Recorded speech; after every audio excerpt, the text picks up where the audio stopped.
एक भाभी के 7 देवर थे, कमाता 1, खाते 6। अब बताओ, उस भाभी को भले आप बुरा कहो, यदि आप होती उसकी भाभी तो आपका भी वही व्यवहार होता 6 के प्रति जो उसका व्यवहार था, क्योंकि 6 लोग कमाते नहीं, अकेला पति कमाता है। बेचारा पति कब तक कमाए?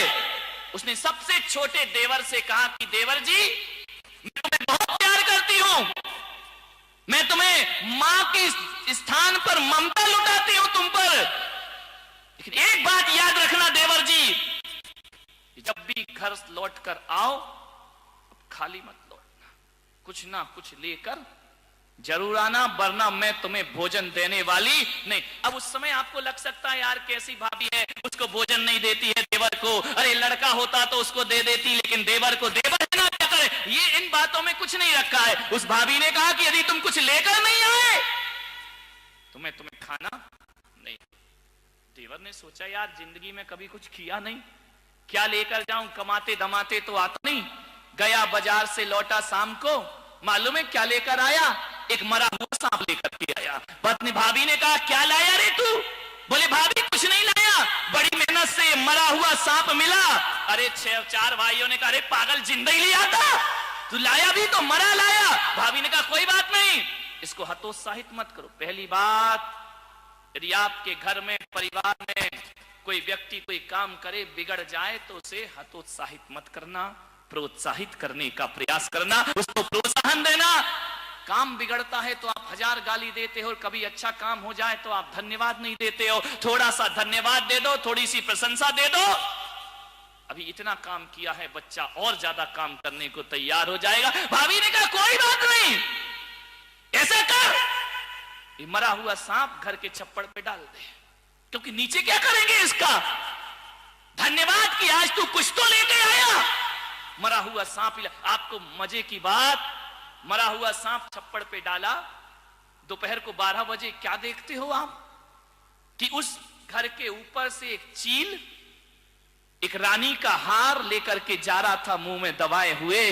जैसे ही देखा कि मरा सांप पड़ा है तो हार छोड़ दिया और सांप उठा करके ले गया। भाभी ने कहा देख देवर, यदि कुछ नहीं करता तो आज ये हीरो का हार हमें प्राप्त नहीं होता। देख तू मरा हुआ सांप लाया, तूने मेहनत की ना, उसका परिणाम मिला। और मेरे पति जिंदगी भर जो नहीं कमा पाए, मेरा देवर एक हीरो का हार लेकर के, और कुछ ना कुछ कर्मशील बनो मेरे भाई, ध्यान रखिए। मरा हुआ सांप भी, अरे आंगन में पड़ा हुआ पत्थर भी कभी कभी कील ठोंकने के काम आई जाया करता है। अपनी उपयोगिता बना करके रखिए। निठल्ले खाली बिल्कुल मत बैठो, घर को सुखी रखना।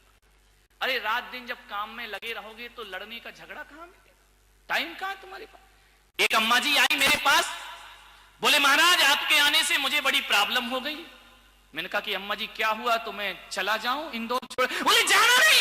तो मैंने कहा प्रॉब्लम क्या हो गई? बोले प्रॉब्लम ये हो गई महाराज कि जब से तुम यहाँ इंदौर में आए हो, सुबह 6 बजे मैं नहा लेती हूँ, धो लेती हूँ, भगवान का अभिषेक देखने चले जाती हूँ, पूजा कर लेती हूँ, पाठ कर लेती हूँ, फिर मन करता है कि यार चलो महाराज के प्रवचन सुन लेते हैं, प्रवचन सुनती हूँ, उसके बाद मन करता है अब थोड़ी देर तो है यार, आहार और देख लो तो पुण्य कमा लूंगी, तो दरवाजे पे खड़े होके आहार देख लेती हूँ। फिर मन करता है कि 15 मिनट महाराज बैठेंगे, सामायिक में देर है, आपके कमरे में आके बैठ जाती हूँ, फिर आप दरवाजे बंद करते हो, घर जाती हूँ, खाती हूँ, पीती हूँ, 3 बजे फिर ललक जग जाती है, चलो महाराज के पास चलते। 3 बजे आती हूँ, 4-5 बजे तक बैठती हूँ, फिर घर जाती हूँ, कच्चा पक्का खाती हूँ। उसके बाद वो आपका अभी 99 का चक्कर था, वो आनंद यात्रा का चक्कर और शुरू हो गया है। दिल करता है चलो थोड़ा हंस लूंगी, बोल लूंगी, मजा आ जाएगा। आनंद यात्रा में आती हूँ, फिर मंदिर जाती हूँ, आरती करती हूँ। ऐसे धीरे धीरे महाराज 8:30 बजे 9 बजे घर पहुंचती हूँ। तो मैंने कहा अच्छी तो बात है अम्मा, बुढ़ापे में धर्म ध्यान होने लगा। बोले परेशानी तो इस बात की है कि जब से तुम आए हो बहू से लड़ने तक का टाइम नहीं मिल रहा है। ऐसा कैसे कर दिया तुमने मुझे?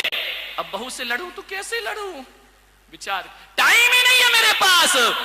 मैंने कहा अम्मा जी अब मेरा आना सार्थक। एक बच्चा कल मेरे पास आया, मेरे से बोला कि महाराज जब से आप आए हैं हमें टीवी देखने का समय नहीं है। मैंने कहा क्या बात है? बोले कि महाराज स्कूल से आता हूं, कोचिंग से आता हूं, हूँ, आनंद यात्रा में आ जाता हूँ, आरती में आ जाता हूँ, और उसके बाद घर जाता हूँ, थोड़ी देर एक किताब यहाँ वहां करी, 9:30 बजे फिर वैयावृत्ति में आ जाता हूँ, और उसके बाद फिर आपके कमरे में सो जाता हूँ। अब बताओ मैं टीवी कब देखूं, पिक्चर कब देखूं, अब मेरे पास समय नहीं। मान्यवर, लगे रहो कहीं ना कहीं, उपयोगी बने रहो।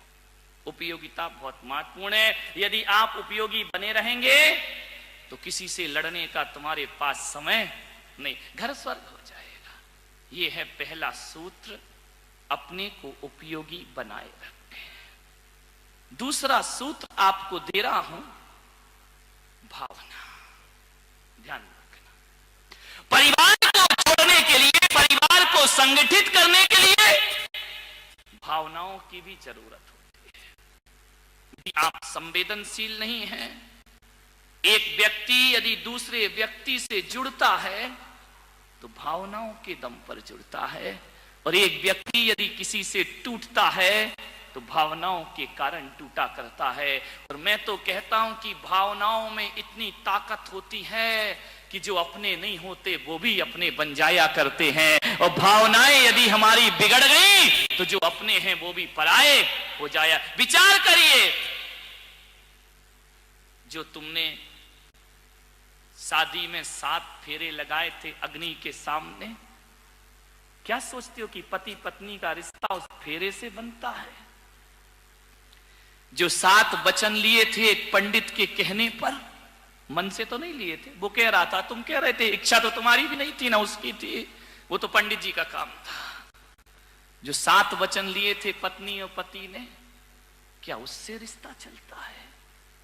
मेरे भाई, ये अग्नि के 7 फेरे धरे रह जाते हैं यदि भावनाएं बिगड़ जाएं, और ये फेरे और ये वचन सब टूट जाते हैं यदि भावनाएं बिगड़ जाएं। और भावनाएं बिगड़ जाएं, अरे पति पत्नी के रिश्ते तो फिर भी बनाए जाते हैं, लेकिन मां बेटे के रिश्ते तो प्रकृति से बन करके आते हैं। और भावनाएं बिगड़ जाएं तो खून के रिश्ते भी खराब हो जाया करते, खून के रिश्ते भी टूट जाया करते। भावनाओं को ध्यान रखिए, पहला उपयोगिता, दूसरे नंबर पर भावनाएं।